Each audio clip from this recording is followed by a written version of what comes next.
अस्सलाम वालेकुम नाज़रीन, वेलकम टू RS नॉलेज। दोस्तों, आजकल पाकिस्तान फौज की वजह से बहुत से इंडियन का रोजगार लगा हुआ है। पाकिस्तान की आर्मी, पाकिस्तान आर्मीज, पाकिस्तानी आर्मी, पाकिस्तानी फौज, पाकिस्तान की army, Pakistani military, Pakistani social media उठाए या इंडियन टीवी मीडिया, आपको बहुत से ऐसे चेहरे नजर आएंगे जो पाक फौज की बुराइयां करके अपना धंधा चला रहे हैं। हमारी series Pakistan explain, Pakistani army का कंप्लीट पावर है गवर्नमेंट के ऊपर, आर्मी का हाथ है। पाकिस्तानी मिलिट्री ओन कर रही है। To take the Pakistan army's wicket. Pakistani army को एक काफी इंटरेस्टिंग नाम दिया गया है। पाकिस्तान की आर्मी के ऊपर पाकिस्तानी फौज के पास हिम्मत नहीं है। अब यही आसिम मुनीर पाकिस्तान के नए सेना प्रमुख। इन मोहतरम को ही देख लीजिए, इनकी नौकरी कल ही पाक फौज पर रही है। Pakistani army is concerned, the Pakistan army is not doing very much. Pakistan का जो बाप है ना, वो GHQ रावलपिंडी में बैठा है। GHQ तोड़ दिया, क्वेटा के एयरबेस पे अटैक कर दिया, ISI के ऑफिस को जला दिया। What is the Pakistani army will? आपने इंडियन की बहुत सी ऐसी वीडियोस पाक फौज के बारे में देखी होंगी कि पाकिस्तान आर्मी ये करती है, वो करती है, मगर इस वीडियो में हम आपको बताएंगे इंडियन फौज क्या करती है, कौन कौन से ऐसे काम करती है। ये फौज है, ये हवस के मरीजों को तोला। दुनिया में ये फौज कितने मुहावजों पर जिल्लत समेट चुकी है, और आपको ये भी बताएंगे इस वीडियो में कि भारतीय अफसरान किस तरह अपने से नीचे वालों के हक खाते हैं, और ये फौज किस तरह एक ज़हनी मरीज बनती जा रही है, इसकी बात भी होगी। और हाँ, जहाँ इस वीडियो में भारतीय फौज की मनफी बातें होंगी, वहाँ इस फौज के बारे में कुछ अच्छा भी बताएंगे। तो वीडियो के साथ आखिर तक जरूर बने रहिएगा। तो वीडियो शुरू करने से पहले गुजारिश है कि चैनल को सब्सक्राइब और लाइक कमेंट करना मत भूलिएगा।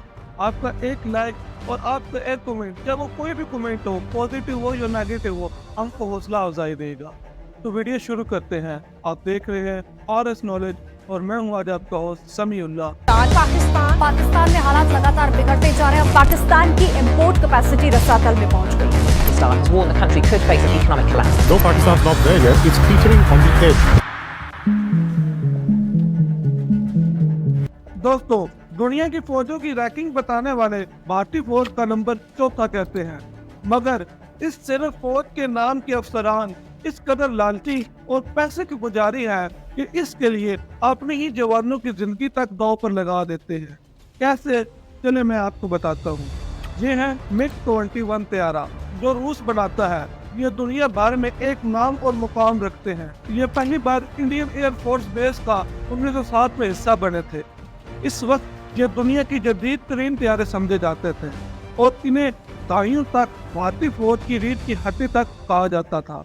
लेकिन मगर भाई, जब कोई तैयारा किसी मुल्क से खरीदा जाता है तो उनकी मेंटेनेंस और पार्ट्स का भी ख्याल रखना होता है, मगर भारत में ऐसा नहीं किया गया, क्योंकि फौज के अफसरात इन तैयारों की देखभाल के नाम पर अपना पेट भरते रहे। या तो उनके पास खरीदे ही नहीं, अगर खरीदे तो सस्ते के चक्कर में पोल्ट्री पार्ट खरीदे।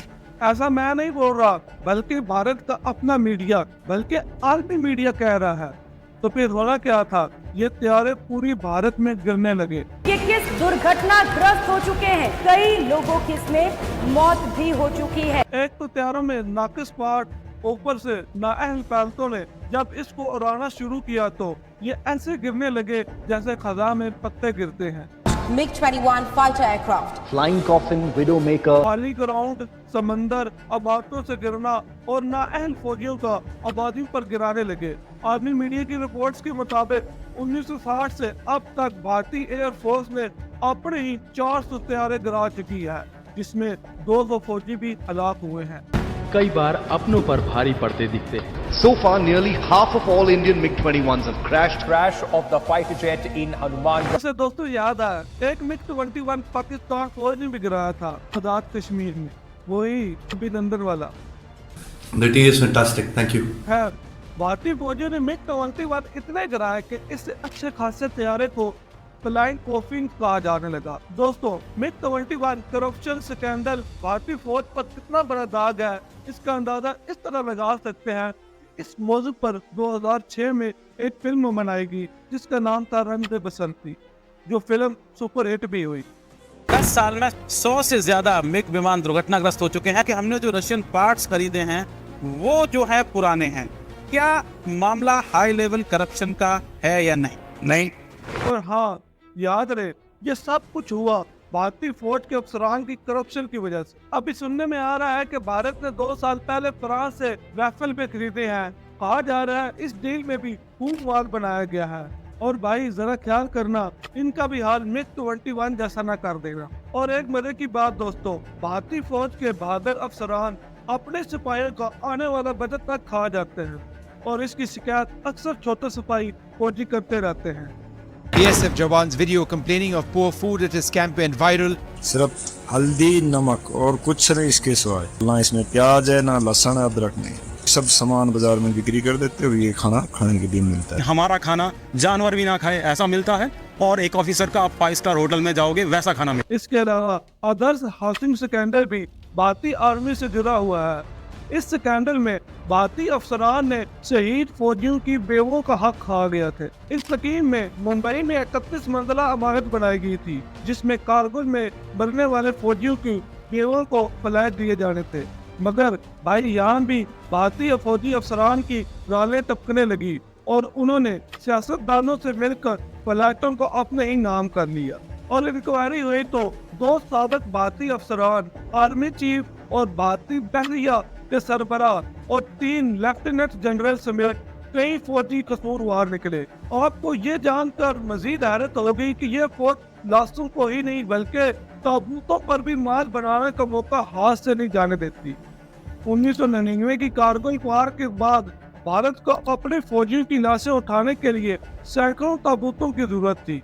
इसके लिए अमेरिकी कंपनी से 500 ताबूत और 3000 स्पेशल बैग का मुआहदा किया गया। मगर यहाँ भी आर्मी अफसरान ने खूब माल बनाया। इस स्कैंडल को दुनिया में कारगिल कोफैन स्कैंडल कहा जाता है। दोस्तों, ये तो इंडियन फौज के कुछ करप्शन के किस्से हुए।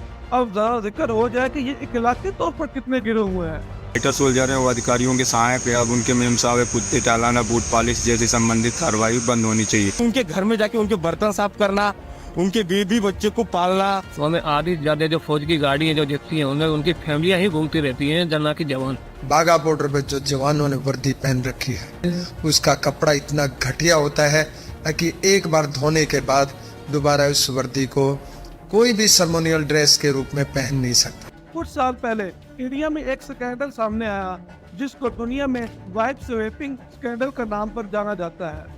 कहा जाता है कि भारतीय नेवी के अफसरान अपनी बीवियों को दूसरे अफसरान के साथ जिनसे ताल्लुक कायम करने के लिए दबाव डालते हैं। और ये सब बताया था एक भारतीय फौजी की बीवी ने कि इसके साथ किस तरह जबरदस्ती की जाती थी। इस स्कैंडल को लेकर दुनिया भर में भारतीय फौज की खूब बदनामी हुई। एक और किस्सा 2004 का है जब भारत के शहर मणिपुर में 32 साल खातून के साथ भारतीय फौजियों ने इज्तिमाई ज्यादती की और इस कदर जुल्म किया गया कि इस खातून की मौत हो गई। और इसी पर बात नहीं किया बल्कि खातून के मरने के बाद भारतीय फौजियों ने उसके जिस्म पर गोलियां चला दी। पोस्टमार्टम के दौरान खातून के जिस्म से 16 गोलियां निकाली। इस वाक़े के बाद रियासत मणिपुर में असम राइफल के हेडक्वार्टर के सामने खवातीन ने भारतीय फौज के खिलाफ कपड़े उतार कर एहतजाज किया और इससे भारतीय फौज की इतनी बदनामी हुई थी कि फौज को इस पर माफी मांगना पड़ी।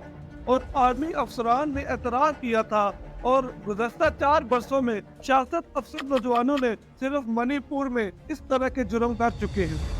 भारतीय फौज रेप की लातादाद वाक़यात में मुलव्वस है। कश्मीर में हजारों खवातीन के साथ रेप करने का इल्जाम भी इन हवस के पुजारी इंडियन भारतीय फौजियों पर लगा हुआ है।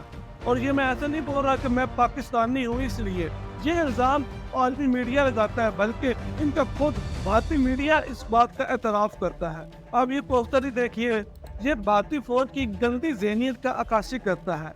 इसमें आर्मी ज्वाइन करने का कहा जा रहा है। लिखा गया है कि अगर आप ऐसी खूबसूरत और कामयाब बेटियां पैदा करना चाहते हैं तो आर्मी ज्वाइन करें। वाह भाई वाह, ज्वाइन करने का क्या खूबसूरत तरीका बताया गया है। दोस्तों, आप इस फौज की एक और पस्ती की बात भी करते हैं। ये फौज ज़हनी मरीजों का तोला भी है। सबसे ज्यादा स्ट्रेस और डिप्रेशन इन फौजियों में ही है। और ये भी मैं नहीं बोल रहा बल्कि इनका अपना मीडिया और इंटरनेशनल मीडिया कह रहा है। स्क्रीन पर देख लें, कहा जाता है कि इतने भारतीय फौजी दुश्मन के हाथों नहीं मारे जाते जितने भारतीय फौजी खुदकुशियां कर लेते हैं। ये आपस में ही एक दूसरे को कत्ल कर देते हैं। 2017 से लेकर 2022 तक इन 5 सालों में 800 भारतीय फौजियों ने खुदकुशियां की। ये नंबर वो है जो भारतीय मीडिया खुद बताता है। हकीकत में इनसे ज्यादा भी तादाद हो सकती है। भारतीय फौजियों की इन खुदकुशियों से जुड़े हुए एक और अहम बात ये भी है, जो फौजी मकबूजा कश्मीर में तैनात किए जाते हैं, इनमें खुदकुशियों और अपने साथियों को मारने की तादाद काफी ज्यादा है। और इसकी वजह कश्मीरियों पर किए गए मुजालम जो फौजी की नफ्सियात को मरीज बना देती है। भाई बहुत होगी भारतीय फौज की बुराइयां।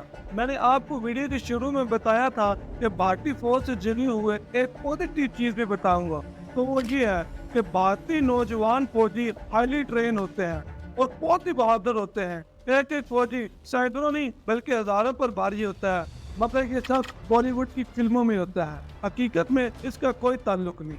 तो ये थी नाज़रीन आज की वीडियो। इससे आपको मालूम हुआ होगा कि जो लोग हमारी फौज पर बात करते हैं इनकी अपनी फौज का क्या हाल है। तो इससे अल्हम्दुलिल्लाह हमारी फौज कई गुना बेहतर और बहादुर है। और आप किसके मतलब क्या राय है, अपनी राय कमेंट सेक्शन में जरूर बताइएगा। और अगर वीडियो अच्छी लगे तो लाइक और सब्सक्राइब करना मत भूलिएगा। अगली वीडियो के लिए मुझे इजाजत। आपका होस्ट समीउल्लाह। अल्लाह हाफ़िज़।